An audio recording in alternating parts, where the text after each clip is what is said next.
Everyone, आप सभी को स्वतंत्रता दिवस की हार्दिक बधाई। आज हम लोग अपने देश का गौरवशाली 75वां स्वतंत्रता दिवस मना रहे हैं, किंतु कोरोना की वजह से हर सेलिब्रेशन की तरह यह सेलिब्रेशन भी कुछ फीका जान पड़ रहा है। क्यों?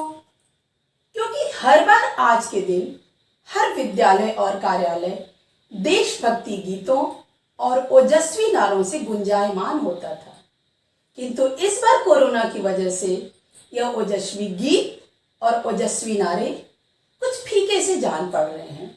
किंतु कोई बात नहीं, कोरोना हारेगा, हम जीतेंगे और हमारे जीवन में खुशियां फिर से आएंगी, रंगत फिर से आएगी।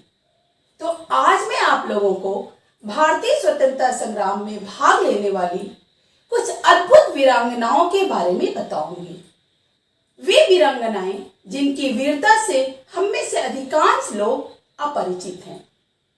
ये वीरांगनाएं हम भारत की बेटी हैं, शीश न झुकने देंगी, बाजी लगाकर प्राणों की मां को मुक्त करा देंगी, जैसे जोशीले गीतों को गाते हुए हर जनमानस में एक राष्ट्रीयता का संचार की, उनके अंदर एक चेतना जागृत की और 1857 के स्वतंत्रता संग्राम के काफी पहले 1780 में ही ब्रिटिश इंडिया के खिलाफ एक जंग छिड़ी। इन वीरांगनाओं में जो पहला नाम आता है वह नाम आता है वेलुन ईयार का। अंग्रेजों ने इनके पति की हत्या कर दी। फलस्वरूप ये अपनी बेटी के साथ 8 वर्ष तक छुप छुप कर जिंदगी गुजारी। उसके पश्चात इन्होंने अपनी हिम्मत और साहस को बटोरा और हैदर अली तथा गोपाल नायकर के साथ मिलकर एक सेना बनाई और अंग्रेजों के ऊपर हमला बोल दी। उस जंग में इन्होंने अंग्रेजों को बुरी तरह शिकस्त दिया और उसके पश्चात एक और अच्छी बात हुई। इन्हें इनके किसी विश्वास पात्र से अंग्रेजों के बारूद के ठिकाने का पता चल गया। इन्होंने अपनी एक विश्वास पात्र सेविका कोयली से कहा कि किसी भी तरह अंग्रेजों के बारूद के ठिकाने को नष्ट करना है। कोयली परम देशभक्त थी।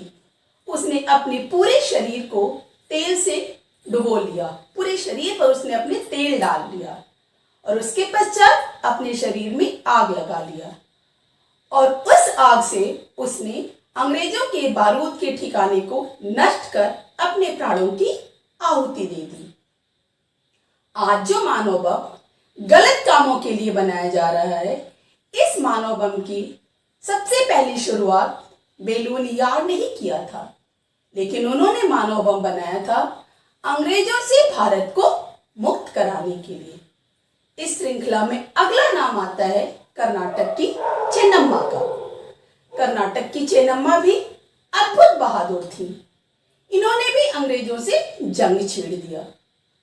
1824 में ये अंग्रेजों से लड़ते लड़ते अंग्रेजों के अंदर एक भय पैदा कर दी।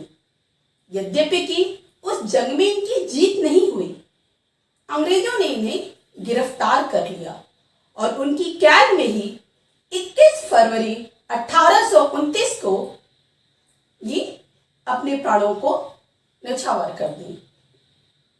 इसके पश्चात इस श्रृंखला में अगला नाम आता है लक्ष्मीबाई, झलकारी बाई, मैनावती, मैडम कामा, अरुणा आसफ अली का। ये वीरांगनाएं भी अंग्रेजों के साथ इतनी बहादुरी से लड़ी कि अंग्रेज दहशत में आ गए।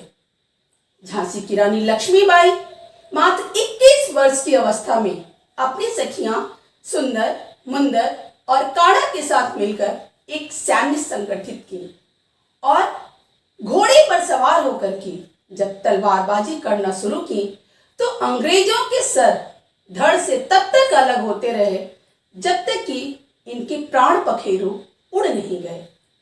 कहने का तात्पर्य यह है कि ये अपने अंतिम सांसों तक अंग्रेजों से लड़ती रही। इस श्रृंखला में अगला नाम आता है मैनावती का। 30 जुलाई 1857 को जब अंग्रेजों ने बिठूर के किले को चारों तरफ से घेर लिया और मैनावती को गिरफ्तार कर लिया तब वे मैनावती से नाना साहब पेशवा का ठिकाना पूछ रहे थे। वे मैनावती को तरह तरह से प्रताड़ित किए, लेकिन वह बालिका न उफ की न मुंह खोली। अंत में अंग्रेज मैनावती से चिढ़कर उसे जिंदा आग में जला दिए। यह बालिका बिना उफ किए आग में जलकर अपने प्राणों की आहुति दे दी, लेकिन अंग्रेजों को नाना साहब पेशवा का पता नहीं बताई। इस श्रृंखला में अगला नाम आता है 14 वर्षीय बालिका सुनीति चौधरी का। सुनीति चौधरी अंग्रेजों के अत्याचार से चिढ़कर एक अंग्रेज कलेक्टर की ही हत्या कर दी और अंग्रेजों के अंदर एक दहशत पैदा कर दी।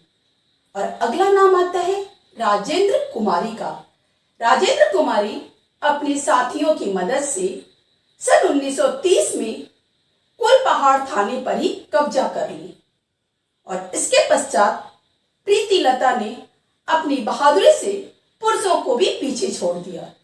प्रीतिलता ने अपने साथियों की मदद से अंग्रेजों के एक क्लब पर अंधाधुंध बम वर्षा की और अपने आंदोलनकारी साथियों को अंग्रेजों के चंगुल से छुड़ाने में अपने प्राणों की आहुति दे दी। इसके पश्चात आजाद हिंद फौज की रानी झांसी रेजिमेंट की वीरांगनाएं डॉक्टर लक्ष्मी सहगल के नेतृत्व में अंग्रेजों के खिलाफ जंग छिड़ दी और ये वीरांगनाएं भी अंग्रेजों के साथ लड़ते लड़ते वीर गति को प्राप्त हुई। इन वीरांगनाओं में कुछ वीरांगनाएं जो थी वो हैं काशीबाई, राजम्मा, लछम्मा, बबाई लक्ष्मण आदि। कहने का तात्पर्य यह है कि हमारे भारतवर्ष की वीरांगनाएं भारतीय स्वतंत्रता संग्राम में किसी भी तरह पुरुषों से पीछे नहीं रही। हमारा यह वीडियो यहाँ पूरा हुआ। उम्मीद है आपको मेरा वीडियो पसंद आया।